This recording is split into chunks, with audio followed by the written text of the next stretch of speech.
بسم الله الرحمن الرحيم. الحمد لله ونصلي ونسلم على سيدنا رسول الله وعلى آله وصحبه ومن والاه. آخر ما تحدثنا عنه في درسنا الماضي ما يتعلق بوصول ثواب قراءة القرآن إلى الميت. Pelajaran terakhir yang kita sampai di pelajaran tersebut adalah tentang sampainya pahala daripada bacaan Al-Quran kepada mayit.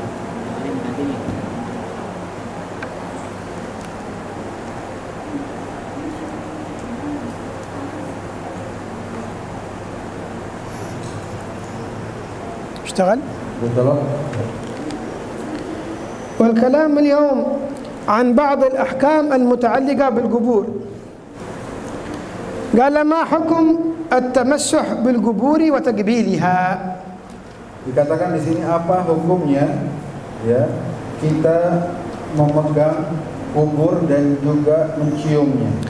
طبعا لم يرد في ذلك نهي من الشارع، لم ينهانا الله سبحانه وتعالى ولا نبي محمد عن التمسح بالقبور ولا تقبيلها.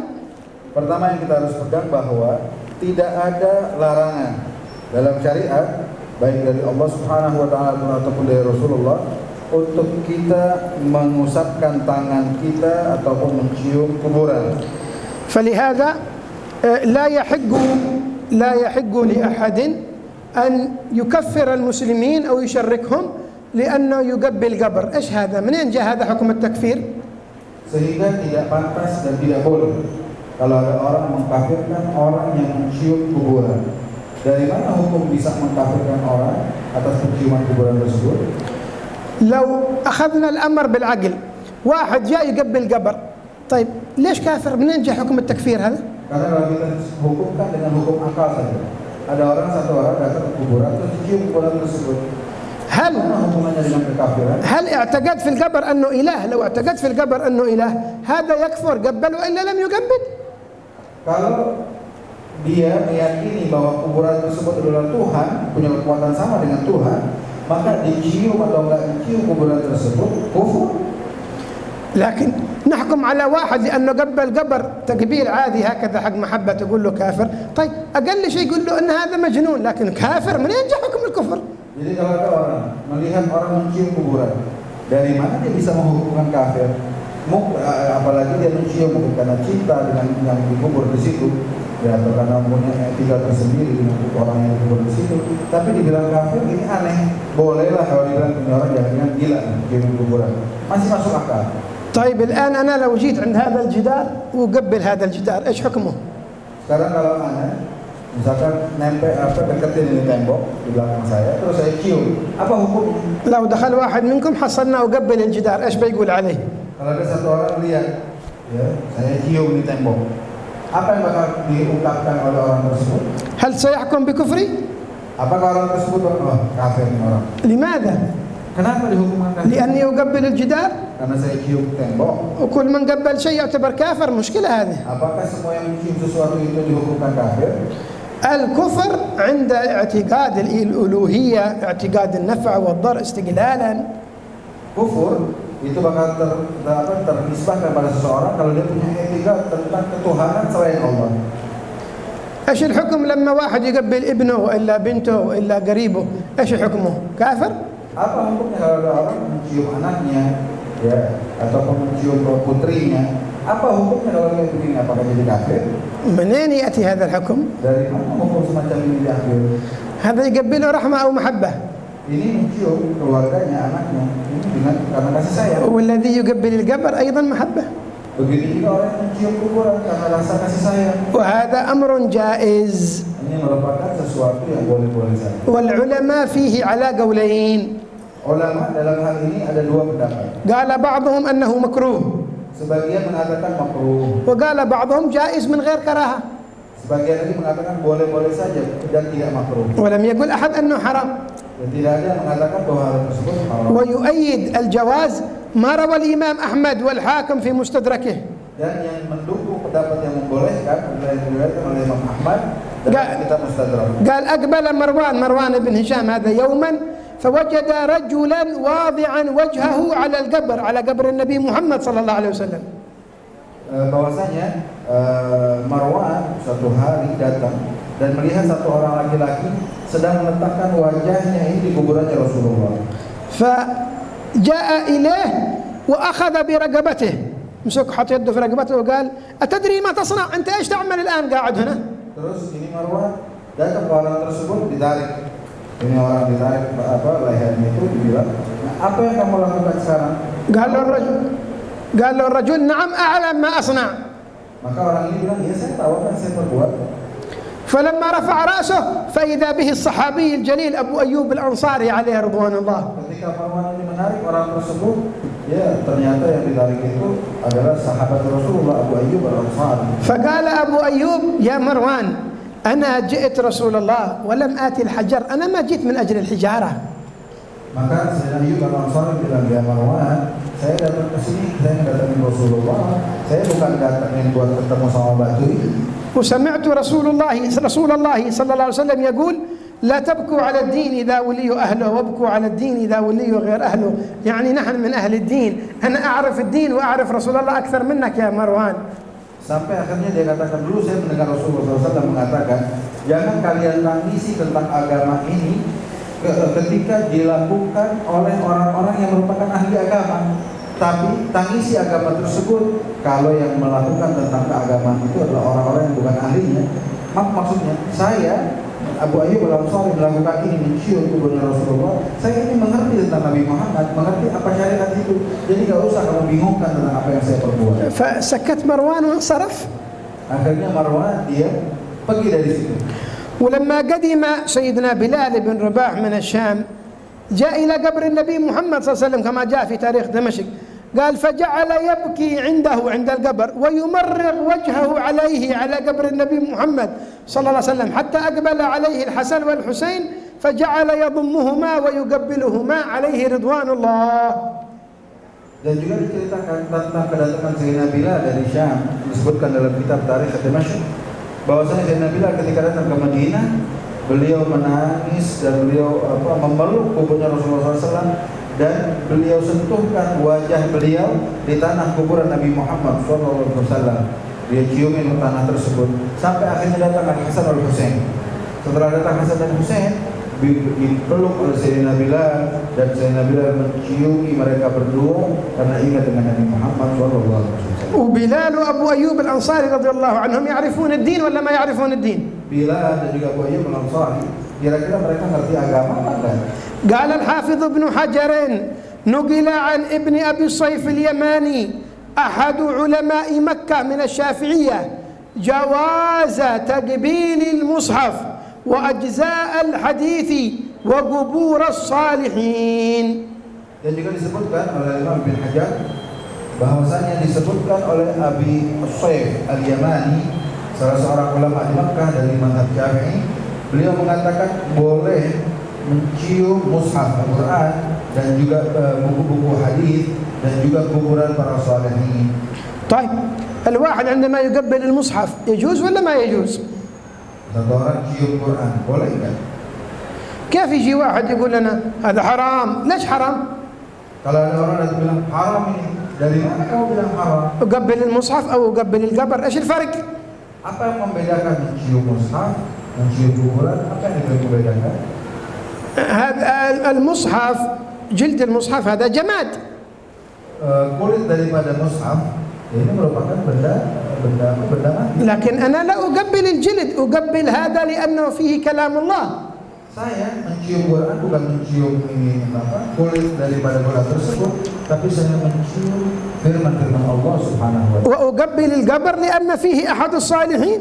Dan saya mencium kuburan tersebut, kenapa? Karena di kuburan itu dikubur satu orang saleh. فلا مشكلة في أن يقبل إذا لم يقصد شيء محرم، سواء كان قبل قبر أو قبل أبي أو قبل أمه أو قبل زوجته، هذا أمر جائز. من الذي قال بتحريمه؟ Sehingga tidak ada masalah.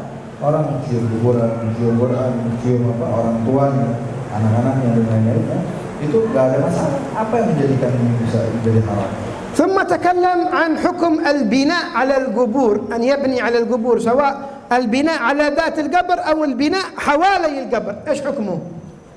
Kita masuk kepada masalah selanjutnya, memberikan bangunan pada kuburan atau bangunan di sekitar kuburan, apa hukumnya? قال له حالتان. Ada dua hal, dua kejadian. الأولى إذا كان القبر في أرض مملوكة له للشخص هذا نفسه الذي سيعمل البناء، أو مملوكة لغيره لكن أذن له أن يبني على القبر، فهذا جائز، ولكن قيل أنه مكروه ولا يحرم.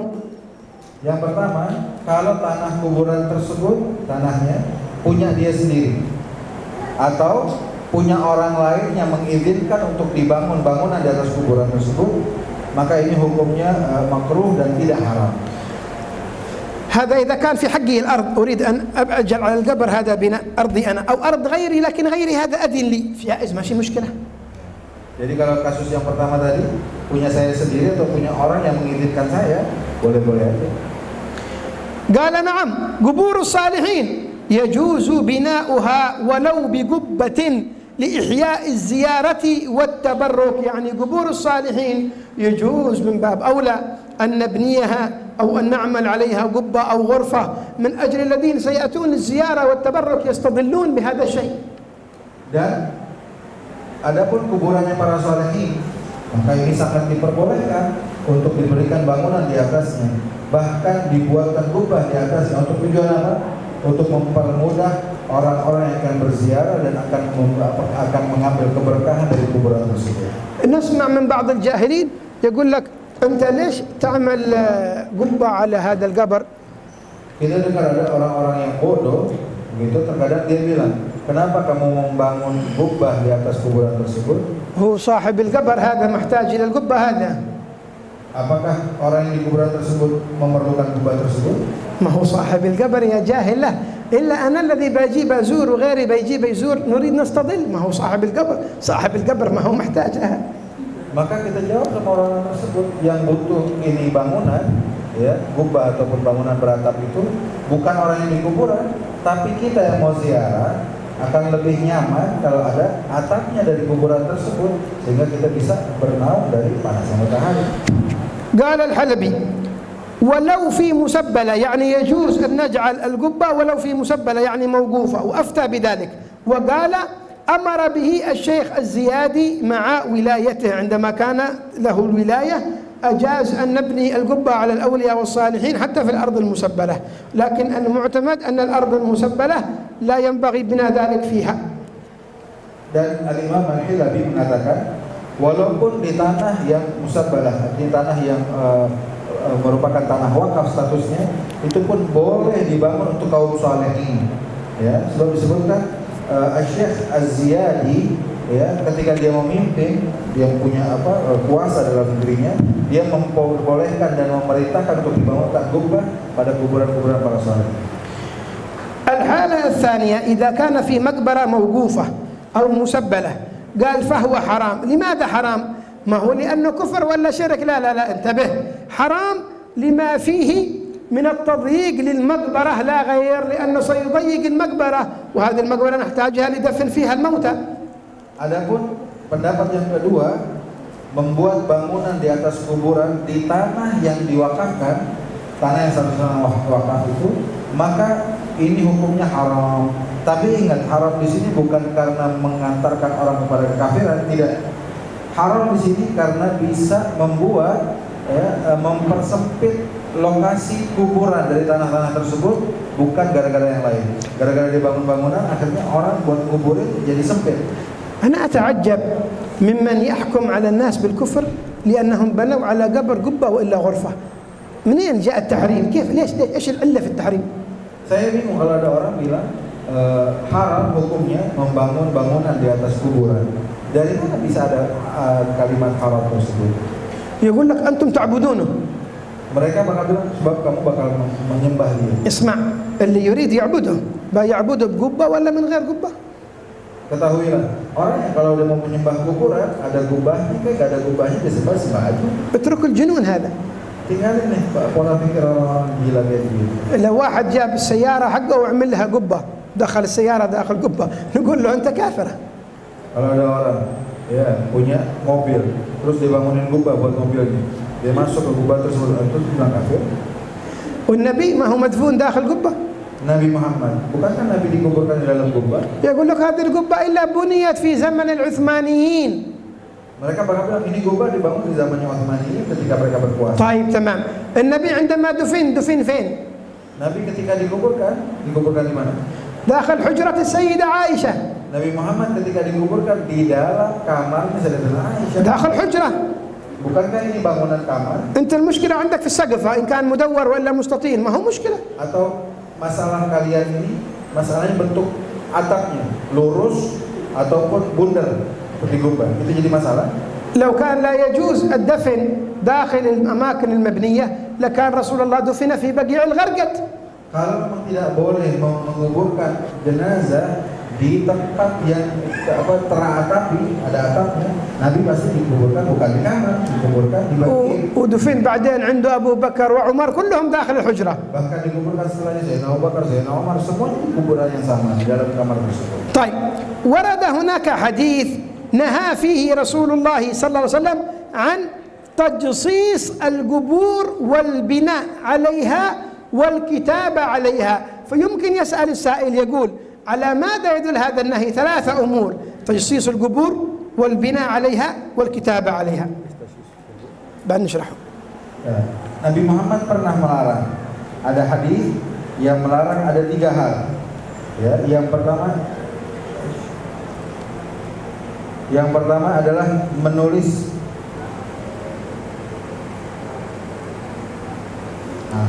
Yang pertama yang larangan dari Rasulullah SAW, ya, dalam sebuah hadis, pertama tajussis al-qubur, yang kedua al-bina 'alaiha, pembangunan di atasnya, yang ketiga al-kitabah 'alaiha, penulisan di atasnya. Kita akan lihat apa yang dimaksud dengan hadis ini.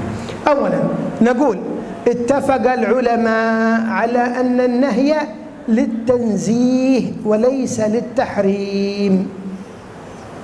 Yang pertama harus kita pahami bahwa larangan dari Rasulullah SAW ini bukan untuk mengharamkan, tapi untuk tidak mengumumkan.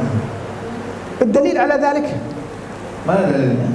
الدليل على ذلك أن الأمة منذ زمن النبي إلى يومنا هذا وهم العمل على غير ذلك، يبنون القبور ويبنون حولها وما حد من العلماء انتقد عليهم.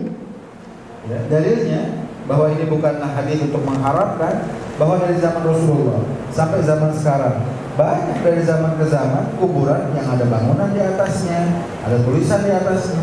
Ini menunjukkan bahwa hadis Rasulullah bukan untuk pengharaman. الأمة هؤلاء ما يعرفون هذا الحديث له. Apakah semua umat dari dulu sampai sekarang gak ada yang kenal hadis ini? لهذا قال الإمام الحاكم لما أتى عند ذكر هذا النهي قال وليس العمل عليها فإن أئمة المسلمين من الشرق إلى الغرب مكتوب على قبورهم وهو عمل أخذ به الخلف عن السلف.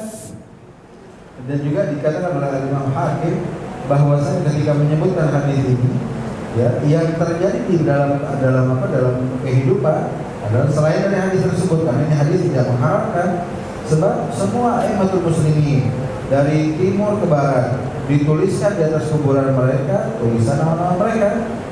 العلماء كثير منهم قبورهم موجود عليها الأسماء مكتوب عليها. Para ulama kebanyakan mereka kuburan mereka tertulis nama-nama. حتى أئمة الدين الإمام الشافعي Bahkan Imam Syafi'i sekalipun a'immatul din. كذلك شراح الأحاديث. Begitu pula para periwayat hadis. زرنا مجموعة منهم في مصر. Kami pernah ziarah majmu'ah kelompok daripada mereka. ابن حجر العسقلاني موجود مكتوب على قبره اسمه. Ibn Hajar al-Asqalani tertulis di kuburannya nama beliau. وكذلك الإمام العيني مكتوب على قبره والإمام القسطلاني وغيرهم والشاطبي صاحب القراءات كلهم مكتوب على قبورهم. Al-Imam Aini, Al-Imam Syatibi, Al-Imam Al-Qastalani, mereka semua kuburannya ditulis nama-nama mereka di atas kuburan tersebut. إذن هؤلاء كلهم ما يعرفون العلم إلا هذا الجاهل يعرفه ولا كيف؟ Jadi apakah mereka semua tahu memahami tentang keilmuan hadis ini atau cuma orang ini aja yang ngerti ini, yang melarang? هنا عندنا 3 مسائل. Di sini ada 3 masalah. تجصيص القبور بمعنى أن نعمل عليها الجص، هذا اللي نسميها النور. Yang pertama tajsisul kubur, yaitu diplester kuburan tersebut. والبناء عليها أو حواليها. Bina alaiha artinya pembangunan di sekitar kuburan itu. وكتابة اسم الميت على القبر. Dan juga penulisan nama mayit di atas kuburan. هذا كله من أجل أن يعلم القبر ويعرف. Ini semua tujuannya adalah agar kuburan tersebut gampang dikenali. ونص علماء المذاهب أئمة المذاهب الأربعة كلهم على جواز ذلك، الذي قال منهم قال بالكراهة ولم يقل أحد بالتحريم أبدا. Dan semua imamatul madzhab mengatakan boleh-boleh aja, enggak ada yang mengharamkan dari mereka semua. ذكر عندكم قول الحنفية. Disebutkan di kitab ini pendapat Hanafiyah. قال وتكره الزيادة على شبر يعني في ارتفاع القبر. Dimakruhkan untuk meninggikan kuburan lebih dari 1 jengkal. ولا بأس بالكتابة. Dan tidak apa-apa untuk ditulis. قال لأن النهي عنها إن صح فقد وجد الإجماع العملي بها، أي أجمع الناس بعملهم على فعل ذلك، فإذا النهي ليس للتحريم. Sebab orang-orang sudah melakukan hal ini, berarti larangan Rasulullah itu bukan larangan buat pengharaman. ويتقوى على هذا قال بما أخرجه أبو داود بإسناد جيد أن رسول الله صلى الله عليه وسلم حمل حجرا فوضعها عند رأس عثمان بن مضعون. عثمان بن مضعون هذا أخو النبي من الرضاعة. وضع النبي حجارة على قبره، رأى بعض الصحابة يحمل حجارة يريد يضعها على رأس قبر سيدنا عثمان لكنه ما قدر يحملها، فجاء النبي وحملها لقوته ووضعها على قبر عثمان بن مضعون. Disebutkan bahwa Nabi Muhammad SAW pernah meletakkan batu untuk menandakan kuburan Utsman bin Mad'un, merupakan sepersusuan dengan Rasulullah ketika meninggal dunia. Itu ada orang yang ingin meletakkan, cuma karena orang tersebut nggak kuat angkatnya, Nabi Muhammad yang angkat batu tersebut, Nabi yang taruh untuk menandai kuburan Sayyidina Utsman tersebut. لماذا فعل ذلك رسول الله؟ Kenapa Nabi ngerjain ini? قال أتعلم بها قبر أخي، معناه أجعل عليه علم من أجل نعرفه. إذا ما جعلت عليه علم مع وجود القبور كثرة القبور بعدين سيضيع ولا أعرف أين محله. Nabi katakan biar saya tahu ini kuburan saudara saya dari persusuan, karena kalau nggak saya taruhin batu ini saya nggak tahu. قال ومن أجل أيضا أدفن إليه من مات من أهلي من أقاربي سأدفنهم قريب منه. Dan ini juga untuk nantinya kalau ada orang-orang yang meninggal dari keluarga saya yang dekat dengan dia juga, saya akan kuburkan dekat-dekat dengan dia. إذن النبي جعل علامة على قبر سيدنا عثمان.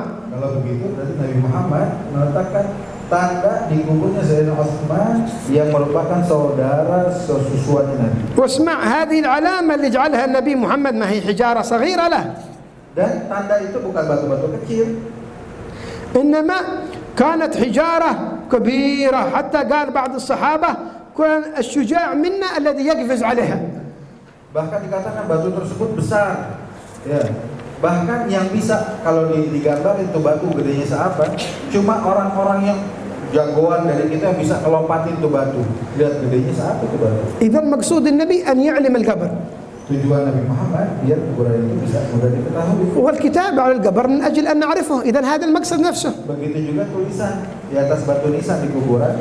Ini tujuannya untuk mengetahui siapa yang dikubur di sini. مذهب المالكية Disebutkan dalam mazhab Malikiyah. قال والظاهر أن البناء لقصد التمييز غير مكروه إذا كان بقصد التمييز. Disebutkan bahwasanya dalam mazhab Malikiyah membangun di kuburan dengan tujuan untuk membedakan kuburan dari yang lainnya tidaklah makruh. قال وإنما كره في المدونة، يعني كره الإمام مالك ذلك وذكر أنه مكروه في المدونة في كتابه المدونة.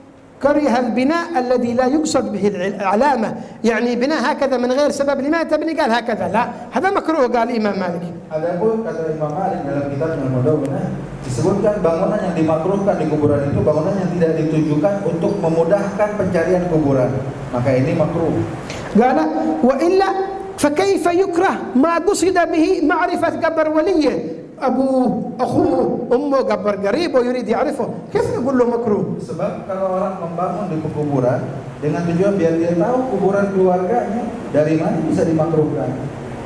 مذهب الشافعية Mazhab Syafi'iyah sekarang. قال ويكره تجصيص القبر، أي تبييضه بالجص لا تطيينه والبناء عليه في حريمه يعني في مكان هو يملكه. Disebutkan Imam Syafi'i dilarang untuk melester kuburan, ya, tapi tidak dalam bangunan. Dalam bangunan diperbolehkan. قال في حريمه وخارجه كله سواء. نعم إن خشي نبش أو حفر، إن خشي نبشا أو خشي نبشا أو حفر سبع أو هدم سيل لم يكره البناء والتجصيص، بل قد يجبان. قال أخاف إنه مثلا حيوان ينبش القبر، أو أخاف مثلا إنه ينهدم القبر بسبب سيل. قالوا الآن تجصيصه والبناء عليه ليس بمكروه، بل قد يكون واجب إذا كان الميت يتضرر إذا لم نجصصه ولم نبنيه. Namun kata pendapat Imam Syafi'i dalam mazhab Syafi'i, bisa aja jadi yang tadinya makruh jadi wajib. Kapan itu jadi wajib? Kita plester kuburan, kita bikin bangunan di kuburan tersebut. Kalau kita merasa jenazah ini tidak aman.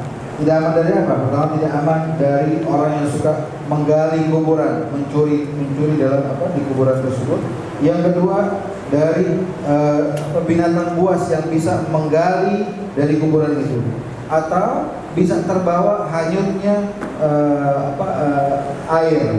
Ya, ada air banjir bisa menghanyutkan kuburan tersebut, maka dalam hal ini bisa aja jadi wajib untuk membuat bangunan di kuburan ini. قال فالبناء على قبور الأنبياء والصالحين أكثر من الكتابة عليها في المقابر المسبلة كما هو مشاهد، لا سيما بالحرمين ومصر ونحوها، وقد علموا بالنهي عنه. فهذه الكتابة والكتابة عليه سواء كتابة اسمه وغيره في لوح عند رأسه أو في غيره. قال البناء على قبور الأنبياء والصالحين موجود بكثرة على مر الأعصار في الحرمين، في مصر، في اليمن، في غيرها من بلدان المسلمين، وقد وصلهم نهي الحبيب في الحديث. إذن النهي ليس للتحريم، لو يعلمون أنه للتحريم ما كان فعلوا هذا بقبور الأنبياء والصالحين وكتابة أسمائهم. هذا أمر جائز لا مشكلة فيه. Dan disebutkan bahwa penulisan di kuburan tersebut sudah terjadi di kuburnya para nabi-nabi, di kuburnya para salihin. Ya, banyak tulisan-tulisan tersebut, bahkan di Haramain kita lihat, di Mesir dan lain-lainnya. Dan mereka semua mengerti tentang larangan dari hadis Rasulullah, sehingga dapat disimpulkan bahwa larangan tersebut bukan pengharaman. ثم قال مستدركا نعم يؤخذ من قولهم أنه يستحب وضع ما يعرف به القبور، يعني يستحب أن نضع شيء من أجل نعرف بالقبر. يؤخذ من هذا القول أنه لو احتاج إلى كتابة اسم الميت لمعرفته من شأن يعرفه من أجل الزيارة كان مستحبا بقدر الحاجة، لا سيما قبور الأولياء والصالحين من باب أولى. لماذا؟ قال فإنها لا تعرف إلا بذلك عند تطاول السنين، مع مرور السنين. الآن لو ما هو مكتوب قبر سيدنا ابن حجر العسقلاني في مصر كيف بنعرفه؟ Ya, bahkan disebutkan dari apa yang kita dengarkan sebelumnya, bahwa mustahab, sangat dianjurkan meletakkan sesuatu yang bisa memudahkan kita mengenali sebuah kuburan, ya, sehingga kalau nanti dibutuhkan untuk didatangi mudah, atau kita perlu untuk menuliskan nama daripada mayat tersebut. Untuk apa? Biar mudah kalau kita mau menziarahinya. Maka ini hukumnya menjadi mustahab sesuai dengan keperluan, tidak berlebihan. Apalagi kuburan para aulia, para salihin, sebab nggak bakal dikenali lagi nanti kuburan mereka setelah berlalu masa dengan begitu panjangnya. Misalkan dari Imam Ibn Hajar di Al-Asqalani di Mesir, gimana kita bisa tahu itu kuburan beliau kalau nggak tertulis dari dulu? أذكر قبل تقريبا 7 أو 8 سنوات هنا في أندونيسيا ذهبنا إلى جزيرة بعيدة جدا، وصلنا إليها بعد تعب. فلما خرجنا قالوا لنا أنه يوجد هنا قبرين لرجلين صالحين، تعرفونهم أنتم؟ قالوا لا. بدأ سمعتم عنهم؟ قالوا لا. كيف عرفتم؟ قالوا مكتوب أسماءهم عليهم من أهل البيت من العلويين جاءوا من حضرموت، فلولا الكتابة على قبور هذين الاثنين ما كنا نعرف من هم. Ya, pernah terjadi beberapa tahun lalu, saya pernah datang ke satu pulau, itu sulit banget sampai ke sana. Di pulau tersebut ada 2 kuburan. Mereka bilang, pernahkah kamu mendengar tentang cerita 2 orang ini? Enggak. Siapa mereka? Mereka kaum salihin. Dari mana kalian tahu kaum salihin? Ada tulisannya. Sehingga dari mana kita bisa tahu kalau ini benar? Dari Hadramaut, keluarganya Rasulullah, begitu, dan dia merupakan orang salihin, kecuali dari tulisan yang ada pada nisan. ونختم بآخر مسألة قبلها أول كلام الحنابلة أيضا قالوا يكره تجصيصه والبناء عليه والجلوس والوطأ عليه والاتكاء عليه والكتابة عليه. يعني الحنابلة يقولون أيضا بالكراهة، لم يقول أحد بالتحريم أبدا. Dan Imam Ahmad bin Hanbal mengatakan makruh membuat bangunan dan juga memplester kuburan atau apalagi duduk di atas kuburan tersebut, ya, ini tidak mengharamkan tetapi hanya makruh. طيب ما معنى حديث النبي محمد صلى الله عليه وآله وسلم لعن الله اليهود والنصارى اتخذوا قبور أنبيائهم مساجد؟ كثير نسمعه يستدلون به على تحريم بعض القبور حول المساجد أو في المساجد، يقولون أنتم كما هم، لعن الله اليهود والنصارى اتخذوا قبور أنبيائهم مساجد، أنتم تسوون مثلهم، لا حول ولا قوة إلا بالله. Apa arti makna dari hadis? Nabi pernah bilang, moga-moga Allah melaknat Yahudi dan Nasrani karena mereka membuat kuburan nabi-nabi mereka seperti masjid. Ya, ini banyak orang menghukumkan kalau ada orang dikuburkan di dekat masjid, wah kamu ini dilaknat oleh Rasulullah SAW dengan hadis ini. أولا نحتاج نفهم معنى الحديث. Pertama, kita harus memahami makna dari hadis ini. الحديث يتكلم عن أنهم كانوا يتخذون قبور أنبيائهم مساجد، يعني كانوا يسجدون لقبور الأنبياء، قال مساجد يعني محل السجود. Nabi bilang bahwa mereka dilaknat oleh Allah Subhanahu wa taala sebab mereka jadikan kuburan para nabi-nabi mereka masjid. Apa itu? Tempat sujud mereka. Mereka sujud di kuburan nabi-nabi mereka. ما قال جعلوا قبور أنبيائهم في المساجد. Nabi enggak mengatakan mereka menjadikan kuburan nabi-nabi mereka di masjid. Tidak. قال هو القبور نفسها جعلوها مساجد، يعني يسجدون عليها. ما حد بيجعل قبر مسجد، كيف قبر يقع مسجد؟ كم نفر بيصلون فيها؟ Tapi yang dimaksud Nabi katakan menjadikan kuburan itu tempat sujud, bukan dijadikan kuburan itu masjid. Kalau yang mau kuburan itu masjid, berapa sih luasnya kuburan? Berapa orang yang bisa sholat di situ? كانوا يتخذونها للصلاة. Ya, karena mereka semuanya membuat tempat itu sebagai tempat untuk mereka menyembah. كما نقل ذلك الإمام ابن حجر العسقلاني عن الإمام البيضاوي. Seperti yang diambil oleh Imam Ibn Hajar al-Asqalani dari Imam Al-Baydawi. قال كانت اليهود والنصارى يسجدون لقبور الأنبياء تعظيما لشأنهم ويجعلونها أي قبورهم قبلة يتوجهون في الصلاة نحوها. Dulu orang-orang Yahudi dan Nasrani mereka memang sujud di kuburan para nabi-nabi mereka untuk mengagungkan nabi-nabi tersebut. Bahkan mereka jadikan arah tempat mereka menyembah itu adalah arah kepada kuburan nabi-nabi mereka dalam salat-salat mereka. وكانوا يصورون الميت هذا سواء كان ولي وإلا نبي ويجعلون صورته على القبر فوق القبر ثم يسجدون له. هذا كفر وخروج عن الدين والعياذ بالله. Bahkan banyak dari mereka yang menjadikan patung, membuat patung serupa dengan wali yang dikubur di situ atau nabi-nabi mereka taruh di atas kuburan dan mereka sujud di hadapan patung tersebut. قال بعد ذلك الإمام البيضاوي فأما من اتخذ مسجدا في جوار صالح وقصد التبرك بالقرب منه لا التعظيم له ولا التوجه نحوه فلا يدخل ذلك في الوعيد. إذا واحد بيجعل له مسجد قريب من أحد الصالحين من أجل التبرك بهذا الصالح من أجل زيارته، ما هو قصده أنه يعظمه تعظيم الله، لا، هذا أمر لا شيء مشكلة فيه ولا يدخل في هذا الوعيد. Adapun orang-orang yang membuat di dekat kuburan kaum salihin, dia buat masjid untuk mempermudah ketika mereka ingin bertabaruk dengan kuburan tersebut, ya bukan untuk mengagungkan sama dengan Allah Subhanahu wa taala, maka ini enggak ada masalah. Begitu, bahkan enggak masuk dalam laknat yang disampaikan Rasulullah dalam hadis tadi. قال الإمام السهيلي في كتابه الروض في قصة الصحابي أبي بصير رضي الله عنه. Imam As-Suhaili menyebutkan dalam sebuah cerita tentang Abi Basir radhiyallahu anhu. قال ولما ورد كتاب النبي صلى الله عليه وسلم وأبو بصير في الموت يجود بنفسه يعني في سكرات الموت فأعطي الكتاب كتاب رسالة من النبي قال فجعل يقرأه ويسر به حتى قبض حتى توفي والكتاب على صدره. Disebutkan bahwa Abu Basir hada, ketika dia sampai kepadanya surat dari Nabi Muhammad SAW, sedangkan dia dalam keadaan sekaratul maut. Akhirnya dia ambil tulisan tersebut, dia baca.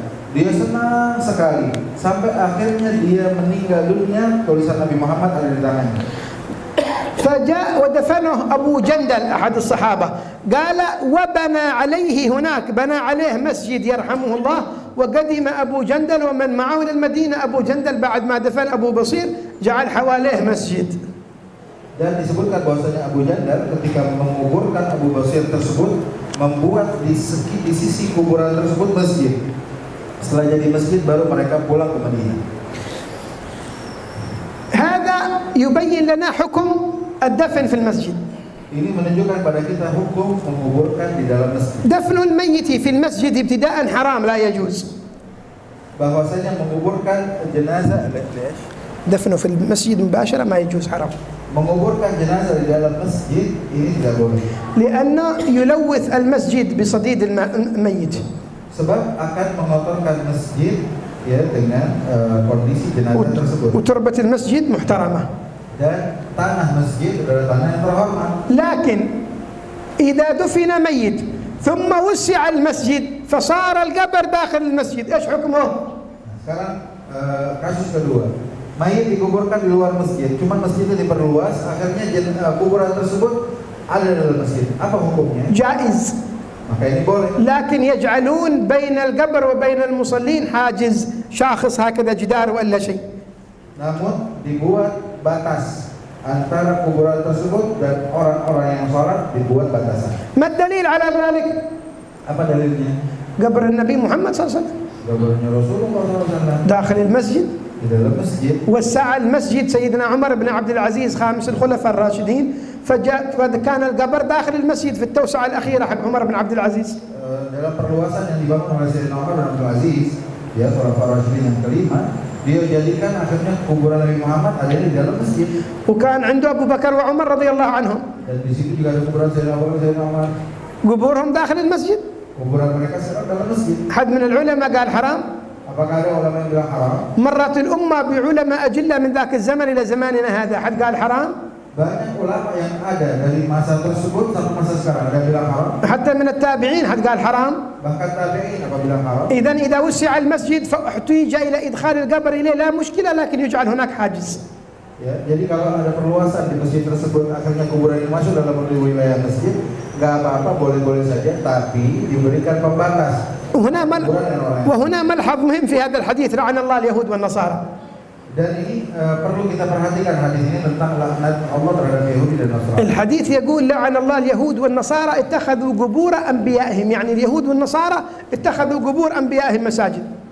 Yang mana laknat tersebut menyatakan karena Yahudi dan Nasrani menjadikan kuburan nabi-nabi mereka ini tempat sujud mereka. طيب اليهود لهم أنبياء كثير. Yahud punya nabi-nabi banyak. لكن النصارى ليس لهم نبي إلا سيدنا عيسى. Nasrani nabinya cuma satu, Nabi Allah Isa. وسيدنا عيسى عاد يعيش ما مات، رفعه الله إليه. Nabi Allah Isa hidup, tidak mati. Allah yang angkat Nabi Allah Isa. فهل للنصارى قبور أنبياء؟ Apakah orang-orang Nasrani punya kuburan nabi-nabi? لا ما في. Tidak ada. الحديث متعلق باليهود.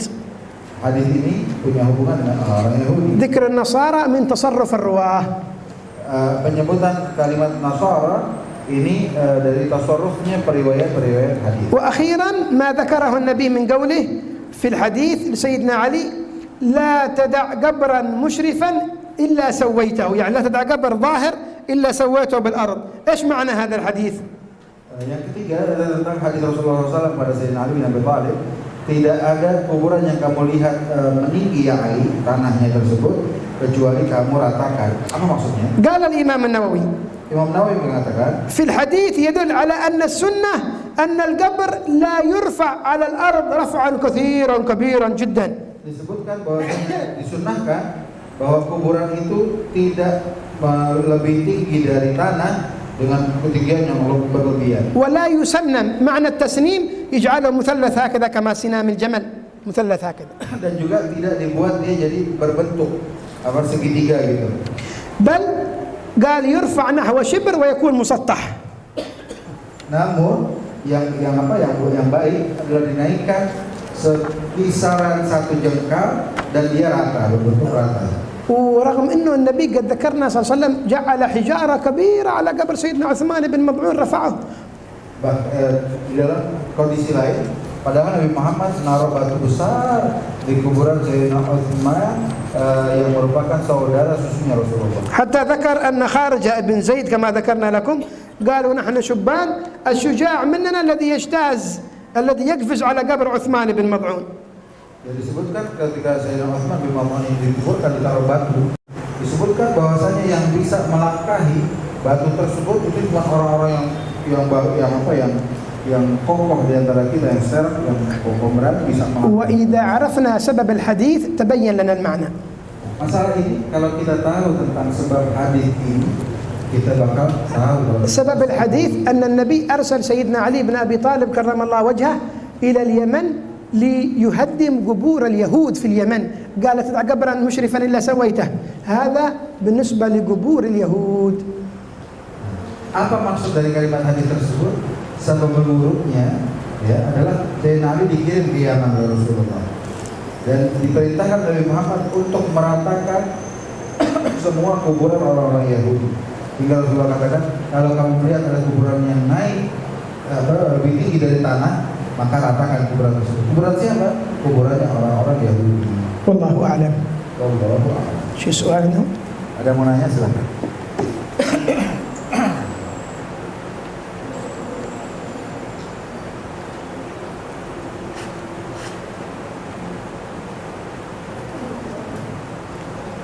شيء عندهم؟ Ada mau tanya?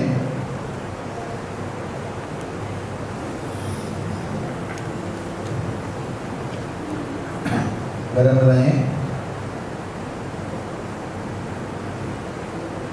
ما في أسئلة اليوم صائمين ولا إيش؟ Puasa nggak ada nanya, lemas. Telepon kalau ada mau ditanya biar ditulis. Itu walaupun dari sebelum belajar udah dipikirin mau nanya apa, kita ditulis.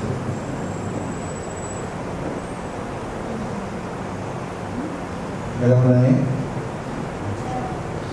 الفاتحة. الله يفتح علينا شو طلبت يجعلنا صادقين مخلصين يبارك لنا في ذلك ويجعلنا من أهل الصدق والإخلاص في جميع الأوقات والحركات والسكنات. يرينا الحق حقا ويرزقنا اتباعه ويرينا الباطل باطلا ويرزقنا اجتنابه على دينه وكنية صالحة جامعة عشان مخرج آخر بسر الفاتحة إلى حضرة النبي محمد صلى الله عليه وسلم.